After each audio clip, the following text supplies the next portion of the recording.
Audio Jungle. Audio Jungle.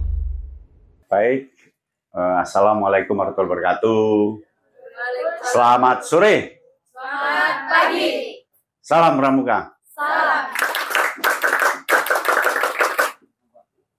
Selamat datang di kegiatan Geladian Pengelolaan Racana.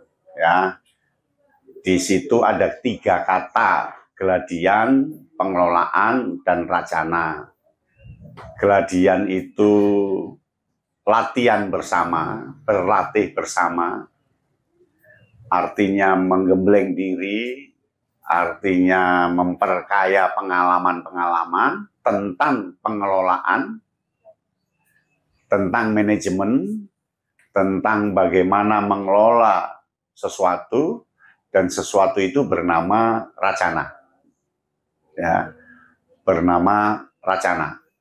Jadi ada 3 kata di situ: geladian, pengelolaan, dan racana.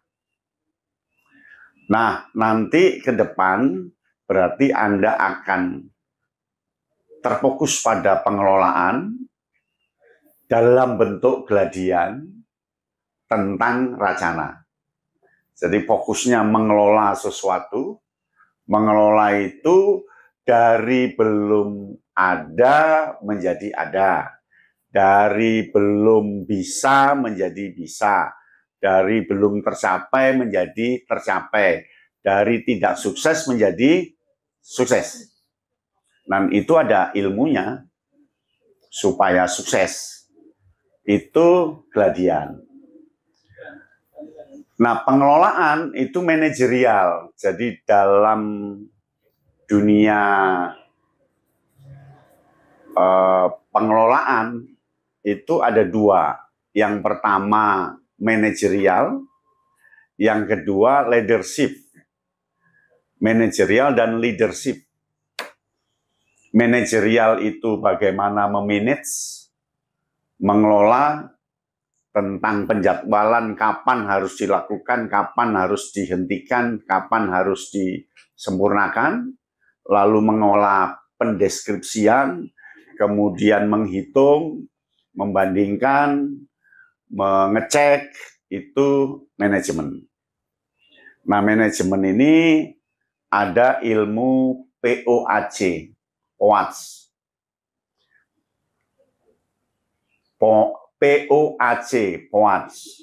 Itu ada planning, organizing, actuating, controlling. Jadi POAC. POAC itu memang rumus untuk menjalankan manajerial supaya berhasil. Yang pertama, planning. Planning itu sesuatu yang akan dituju, yang akan dicapai harus direncanakan secara matang, akurat, dan operasional. Perencanaan yang nggak matang itu nggak akan bisa jalan. Perencanaan yang tidak akurat itu pasti akan meleset. Perencanaan yang tidak operasional tidak akan bisa digunakan. Jadi POAC singkatan dari apa? Ya, actuating, planning, organizing. Jadi setelah direncanakan, perencanaan itu diorganisasikan. Siapa yang akan menangani, dananya berapa, tanggal berapa selesai, tentang apa. Siapa yang akan melakukan ini, siapa, apa, dan bagaimana tugas masing-masing, itu organizing. Ya, diorganisasikan, siapa mengendalikan siapa yang akan mengontrol, siapa yang nanti menawarkan barang, siapa yang akan izin. Lalu izin itu harus disampaikan kemana? Dari izin itu harus ke pembina atau apa? Nah, itu organizing. Okay. Setelah diorganising, baru diaktuatingkan. Actuating itu diaktualisasikan, dilaksanakan sesuai dengan organizingnya, sesuai dengan planningnya. Setelah diaktualisasikan, tentu harus berdasarkan planning, dia harus controlling. Artinya dikontrol sesuai dengan rencana apa enggak? Dikontrol sesuai dengan manajemen enggak? Dikontrol sesuai dengan activiting-nya enggak? Jadi, ilmu dari pengelolaan itu adalah POAC. Planning, organizing, activating, controlling. Sudah itu ilmu mantap sudah itu. Ya. Ilmu mantap. Nah, nanti ke depan kita akan bicarakan 4 ini oleh kakak-kakakmu. Sampai pada activating proyek tertentu yang dilakukan di buka bersama nanti. Nanti tanggal 22 kan buka bersama. Itu ending dari kamu melakukan POAC. Ya. Planning, organizing, A-nya apa tadi? Activating, C-nya controlling. Udah ya. Nah, setelah POAC, tentu tidak sekadar yang penting berhasil. Kalau begitu namanya mesin. Ya kan? Kalau yang penting POAC, POAC, POAC itu mesin. Harus ada takaran, lonjakan, dan sebagainya. Orang sukses, rata-rata dia POAC. Meskipun POAC-nya kadang tidak terencana secara matang, tapi ada di pikirannya. Kamu tiap hari loh melakukan POAC. Aku besok berangkat pukul 6 pagi lewat bis. Ya kan? Lewat bis restu. Kemudian nanti saya duduk di belakang, terus bersama dengan teman saya, terus nanti turun di Bungurase, terus kamu organizing dananya sekian, nanti beli jajannya di sini, ya kan? Terus nanti Gojek, terus pelaksanaannya pas sampai Bungurase kamu turun, pesen Gojek, berangkat ke kos-kosan. Setelah sampai kos-kosan kamu mikir, alhamdulillah hari ini lancar. Itu sudah controlling. Alhamdulillah hari ini lancar. Ya Allah, perjalananku hari ini kok susah ya Allah. Duit saya kecopetan. Kalau gitu minggu depan saya nggak pakai uang aja ya Allah. Biar nggak dicopet. Pakai kertas saja saya guntingi. Nah itu controlling. Paham ya? Jadi tiap hari manusia tidak terkecuali dia POAC. Mau tidur dia mikir, besok saya bangun pukul 5, subuh sebentar, setelah itu saya akan ke kampus, nanti ini, nanti caranya, karena ada 2 tugas, tugas ini saya titipkan dulu, yang ini, itu organizing, terus baru activating kamu jalankannya. Terus sorenya controlling. Tiap hari itu, POAC itu terjadi ketika kamu mau sarapan. Aduh, mau masak berasnya habis, telur juga sudah nggak ada. Pagi-pagi warung mana ya yang buka? Lalu kamu organizing. Teman-teman, kos-kosan. Apa mbak? Ada yang titip sarapan? Oh iya, titip. Itu organizing. Terus activating kamu beli sarapan. Terus temenmu bilang gini, besok nggak usah beli sarapan ke situ. Kenapa? Ayamnya lo mati. Mesti ya. Ayamnya lo mati. Ini. Nah, itu namanya controlling. Gitu, paham? Tiap sesi, tiap menit, kamu melakukan POAC. Hanya kualitas POAC-nya yang perlu ditingkatkan melalui kesadaran. Kamu sadar nggak itu POAC-mu itu POAC yang usang? Yang selama hidupmu ya ngono. Coba dikreasi POAC-mu. Mungkin akan ada hasil yang lain. Kamu kalau makan, kalau activating makan pakai apa? Sendok atau tangan. Selama 10 tahun kan gitu terus. Mbok dikreasi dengan cara yang lain. Diumpel-umpel gini, ya, terus diuncalno. Nah, nanti kamu controlling, oh nggak bagus, nggak akan saya pakai lagi nih. Nah, itu. Jadi, kamu kalau makan pakai apa? Sendok. Kamu loh. Nah. Sendok. Mau nggak sekali-sekali pakai centong? Tahu centong ya? Yang buat nasi itu, nyoba pakai itu. Kok nggak enak sih? Nah, itu controlling. Besok nggak dilakukan lagi. Nggak apa-apa, tapi yang penting kamu sadar lewat controlling. Ya, nah, kamu membuat acting yang kreatif. Kamu celana itu, kamu masuki kedua kakimu. Krek, sobek. Ya Allah, aku besok nggak kayak ginilah. Ternyata, nah itu controlling dari acting yang nyeleneh. Ya nggak apa-apa, nanti beli lagi ya. Akhirnya celananya habis, dia berpikir keras, acting-nya apa? Besok mau kuliah kok. Akhirnya sarungan. Kamu kok sarungan? Iya Pak, celana saya habis. Kok bisa habis? Saya uji coba Pak, satu bolongan itu 2 kaki, gwendeng kan. Paham ya? Nah, POAC. Dalam dunia profesional, planning itu ada 2. Nah, planning itu ada 2. Ada sistem SWOT. Siapa yang tahu SWOT?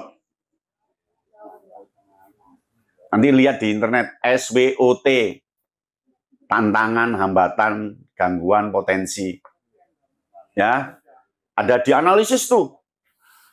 Kalau saya menikah bulan ini, tantangannya apa? Oh, tantangannya ya harus ngundang semua bude dan bule secara cepat. Hambatannya apa? Hambatannya saya nggak punya waktu. Karena kuliah ini. Ya, potensinya cepat-cepat aja. Ya, biar saya punya kerepotan baru waktu kuliah sambil nyusui kan. Kerepotan baru. Saya ingin uji coba, umpama. Dan seterusnya ya. Nah, itu namanya SWOT. SWOT itu strength, weakness, opportunist. T-nya? Ya, pokoknya SWOT itu ya.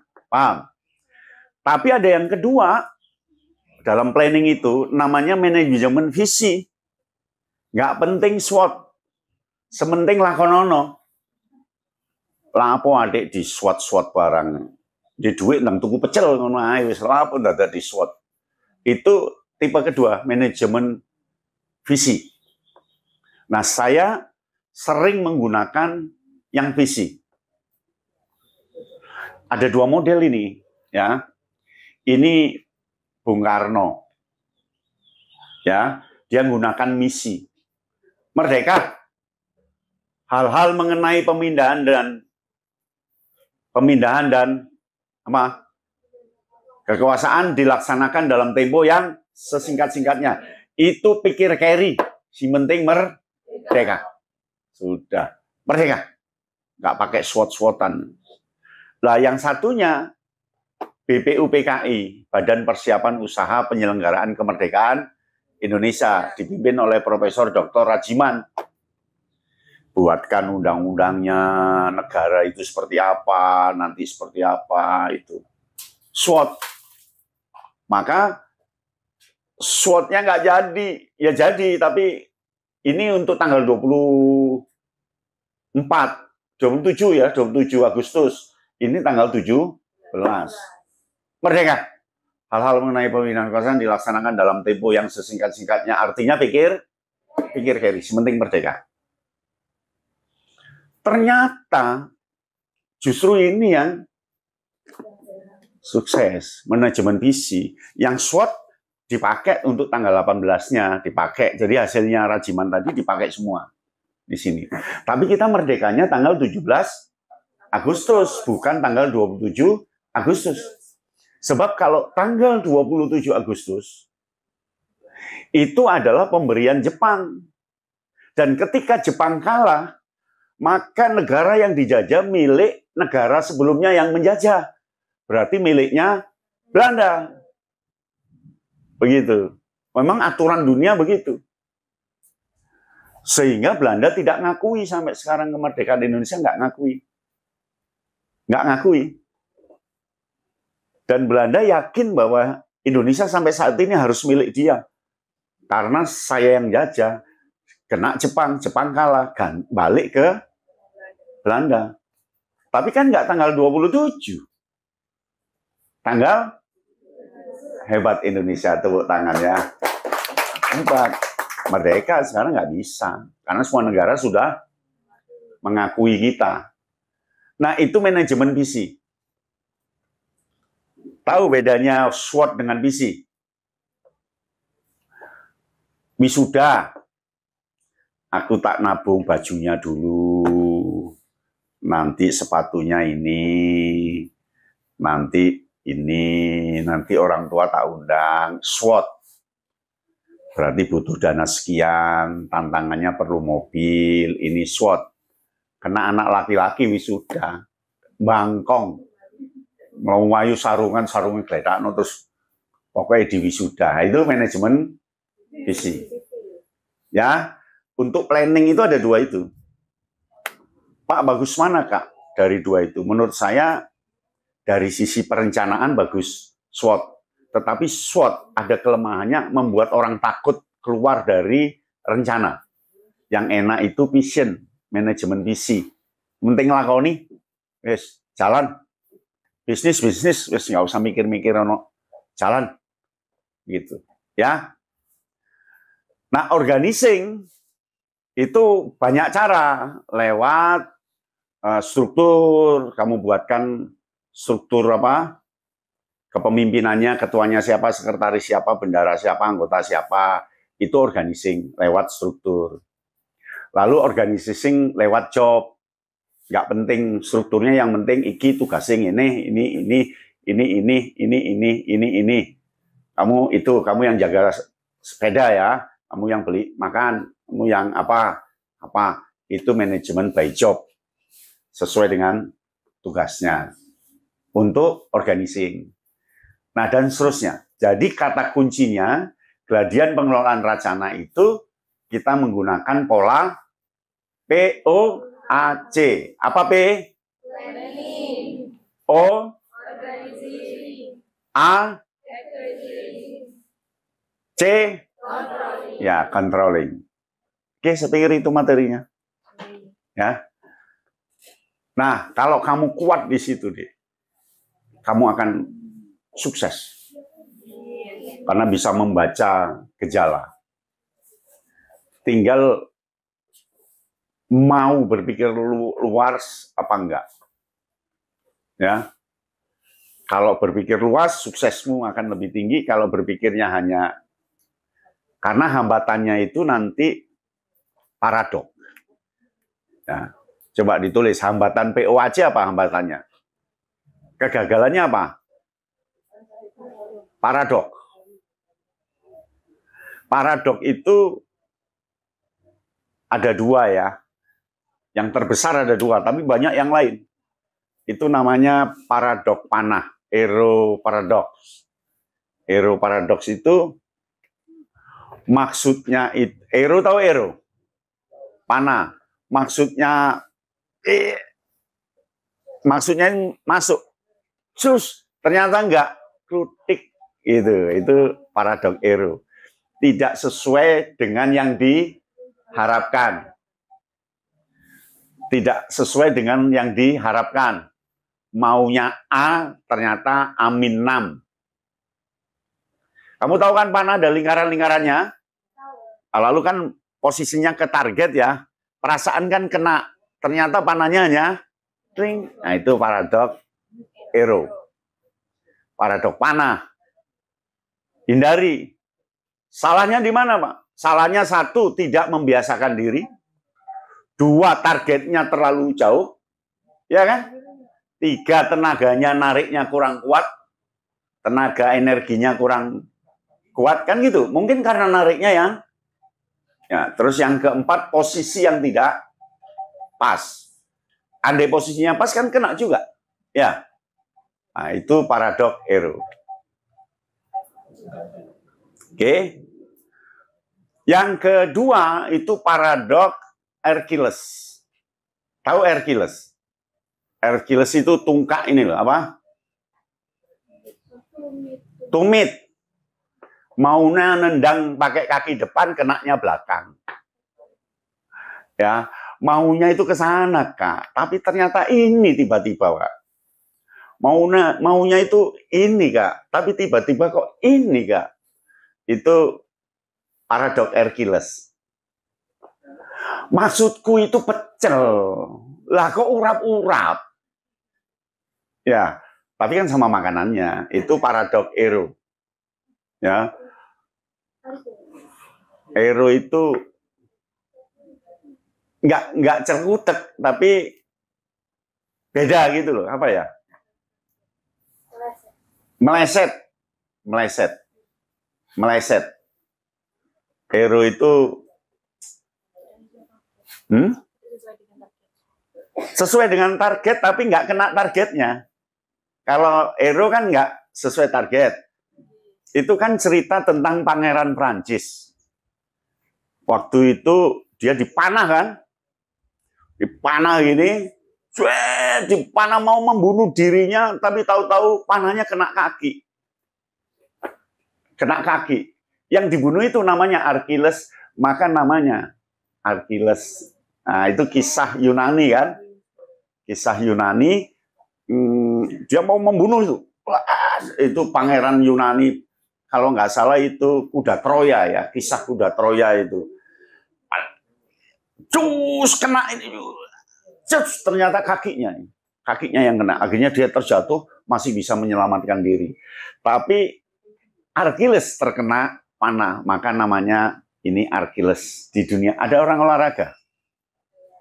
Tumit apa bahasa Inggrisnya? Achilles.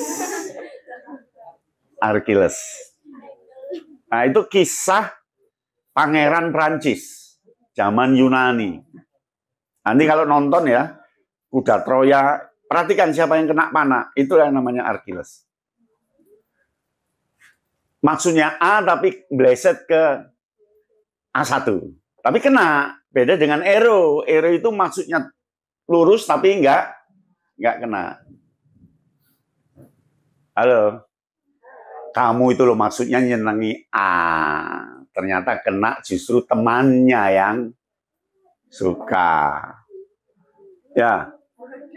Kamu nyenengi pangeran. Tapi karena yang ngirim itu pembantunya, justru kamu menikah dengan itu Achilles. Paham ya? Itu Achilles.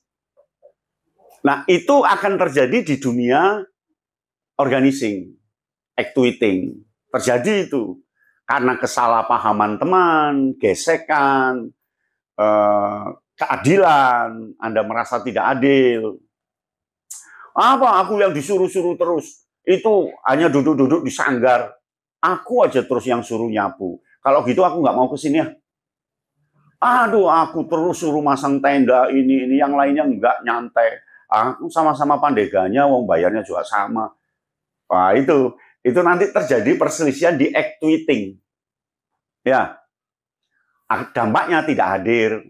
Lama-lama nggak aktif. Mengapa? Karena ada pikiran-pikiran, aduh, nggak mau ke Sanggara hujan.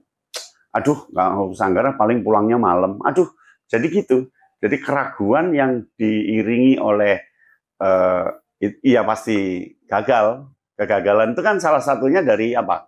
Keraguan kan? Halo? Nah, baik. Planning tadi ada berapa cara? Apa? SWOT dan manajemen visi. Nah, lalu ada dua lagi, manajemen laut merah dan laut biru. Ya, actuating itu ada manajemen laut merah dan laut biru. Laut merah itu penuh dengan persaingan, penuh dengan gontok-gontokan, penuh dengan bunuh-bunuhan bisnis, manajemen laut merah, sedangkan laut biru itu penuh dengan persahabatan. Anda tahu di pasar, orang jualan cabai kan banyak itu jajar-jajar ya. Lalu habis, yuk aku njaluk lombokmu. Oke. Itu manajemen lautan biru. Saling, kalau di kampung, kamu kekurangan garam, Mbak Cah, anak apa ya? Jaluk uyai. Nah, DKI. Itu manajemen Laut Biru. Kalau manajemen Laut Merah, alah apa uyai jaluk tuku apa wis gak kuat tuku uyah, ngamuk sing kono ngamuk perang. Waduh, garam itu maksudnya darurat daripada beli jauh selak mateng gitu loh. Nah, kamu nanti di Racana gunakan manajemen Laut Biru, penuh toleransi, penuh bantu. Tadi siapa yang hampir pingsan? Siapa? Ditolong nggak? Tolong siapa? Kakak-kakak. Nah, itu namanya manajemen Laut Biru. Andai tadi kamu jatuh, geblak, terus dijarno, meneng, kon jarno sampai. Nah, itu manajemen Laut Merah. Jadi kamu harus terima kasih Sanggar ini, Racana ini menerapkan manajemen Laut Biru. Buka aja di internet. Manajemen Laut Merah dan Laut Biru. Nah, nanti ada di situ. Nah, dunia sekarang sudah mengarah ke Laut Biru. Jadi sekarang ini saling bantu. Saling bantu. Ya, Indonesia ini Laut Biru. Ada kabupaten yang nggak punya uang, dibantu oleh yang punya uang. Karena ada kabupaten-kabupaten tertentu yang PAD-nya kecil. Ya kan? Disupport oleh yang besar. Contoh, Provinsi Bengkulu. Itu kan nggak punya duit. Nah, dibantu oleh Jawa Timur, Riau, Kalimantan Timur. Jawa Timur ini kan kelebihan uang. Jadi kita kirim ke Jakarta itu sekitar 25 T atau 12 T untuk disamaratakan yang lain. Kalau kabupaten ya Madura itu rata-rata disupport dari kabupaten lain. Ya. Itu namanya manajemen Lautan Biru. Makanya Anda kalau diminta oleh pembina menghubungi ke 12 orang yang tidak datang, nggak boleh ngomong gini. Jarno kak urusan dewe-dewe, salah gak teko. Itu manajemen Laut Merah. Ya kak, siap kak, saya besok ke sana kak. Siap kak, itu jurusan ini kak, saya akan datang ya. Nah, itu manajemen Laut Biru. Paham ya? Manajemen Laut Merah itu sejak Perang Dunia I, Perang Dunia II, Perang Dingin. Wah, gontok-gontokan terus. Wah, negara itu rebutan, caplok-caplokan. Sekarang enggak. Sekarang ditemukan manajemen Lautan Biru. Saling kerja sama. Nah, saya berharap Anda itu berada dalam Racana. Racana itu kan umpak, penyokong. Umpak ini loh, umpak. Tahu umpak? Ini ada tiang, lalu di bawahnya ada penyangga itu ya. Nah, itu umpak. Umpak itu standar. Nah, Racana itu Anda kalau dari sisi bahasa Jawa kuno, Ra itu artinya pangeran. Makanya ada Rakuti, ada Raden, ada Bre, ada Ra, pokok kata Ra itu bahasa Jawa kuno artinya pangeran. Darah biru. Ya. Acana itu tempat untuk pelatihan, tempat untuk pelaksanaan. Anda tahu Raden? Akar katanya Ra. Ra ya. Rahayu, Ra. Pokok kata Ra itu artinya pemimpin, ya. Makanya kan Bendoro Raden Ayu, BRA ya kan. BRA itu kan Bendoro Raden Ayu Mangkubumi. Kemudian ada Raden Wijaya, Raden Gasa, Raden Elang, mana Elang? Raden Bintang. Rifki tahu kasih Raden? Nah, sudah ada Raden Rifki. Maka muncul kata racana. Jadi racana itu sekelompok orang yang pemimpin berada di sebuah tempat. Racana, ya. Kalau zaman Majapahit kita dengar kata ra. Banyak ya. Rakuti. Rakuti, terus siapa lagi? Raden. Berarti kata rahmat bagus, Pak. Ya, rahmat ra. Kan orang bagus lah. Makanya kamu nanti kalau punya anak kasih ra ya. Tapi ra-nya harus di depan. Ya. Rahwana. Wah, itu bagus. Rahwana. Rah itu pemimpin darah biru, wana itu sing gak karu-karuan. Lah wono itu alas sih. Jadi pemimpinnya alas berarti kan raksasa. Atau sengkuni. Seng itu bau, kuni itu ngomong. Jadi sengkuni itu orang yang baunya ngomongannya bau, jadi penuh dengan fitnah.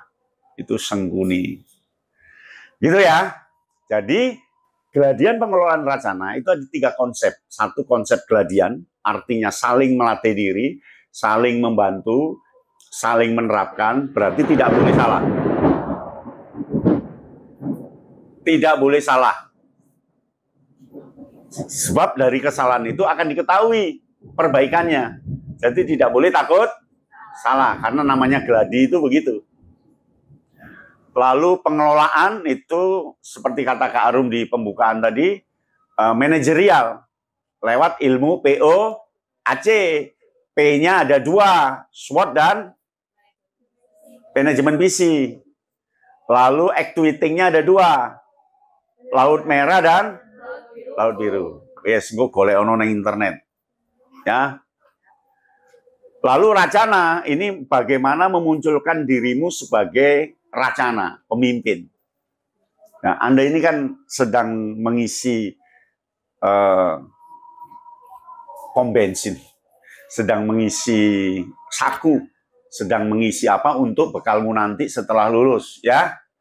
Saya berharap nanti Anda menjadi orang yang sukses, penuh amanah, ya kan?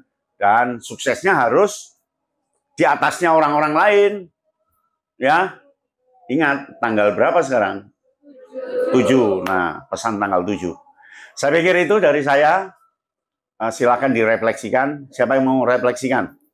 Ya, silakan. Jadi yang saya dapat hari ini yaitu arti dari geladian pengelolaan racana sendiri, yaitu memiliki 3 konsep. Yang pertama yaitu latihan, yang kedua yaitu pengelolaan, yang ketiga yaitu bagaimana bagaimana diri kita munculkan sebagai pemimpin. Di pengelolaan sendiri ada 2 konsep, yaitu manajerial dan leadership, yang sudah diberitakan oleh Kak Yatma, yaitu yang manajerial, yaitu ada sistem POAC. Yang pertama yaitu planning, yang kedua organizing, A-nya yaitu activating, yang C-nya itu yaitu controlling. Planning sendiri yaitu sesuatu yang harus matang, akurat, dan operasional. Di planning sendiri itu yaitu ada 2 konsep.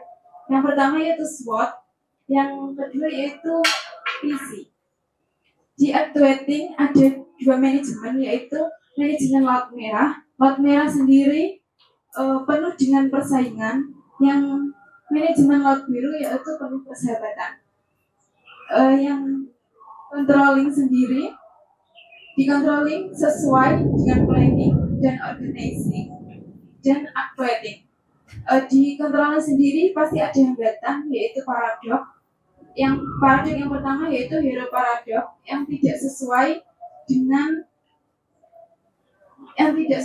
target atau meleset. Yang kedua yaitu paradok Achilles atau tumit, yaitu salah target. Oke, tepuk tangan. Halo. Saya pikir itu ya materinya ya. Semoga Anda sukses. Manajemen Laut Biru itu sekarang didambakan semua orang. Dan Anda nanti jadi guru yang juga guru Laut Biru, bukan guru Laut Merah. Ya, karena sudah bukan eranya. Era Laut Merah itu kan era Perang Dingin. Setelah selesai ya sudah.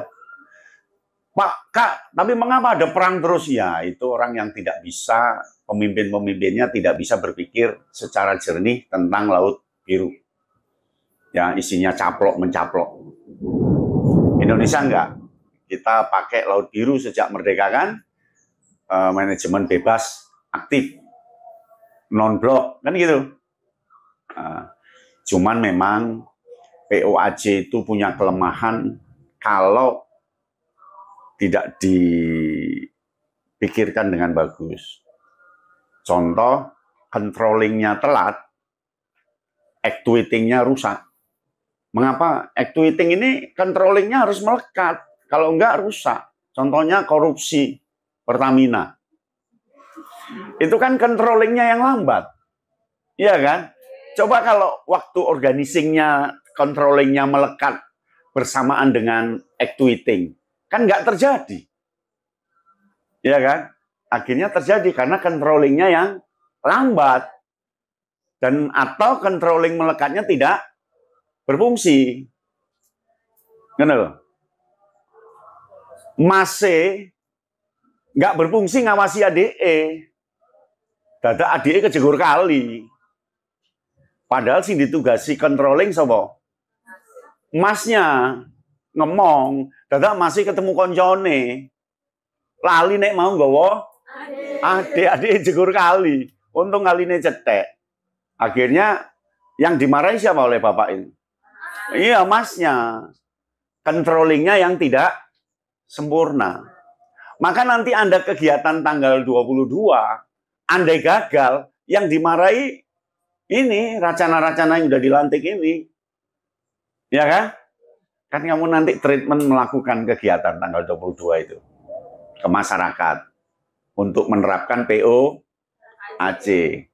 Tinggal lihat hasilnya bagus enggak. Kalau jelek berarti controllingnya jelek, actuatingnya jelek, organizingnya sangat jelek, planningnya enggak ada. Wis, akhirnya jadi pendekar mabuk.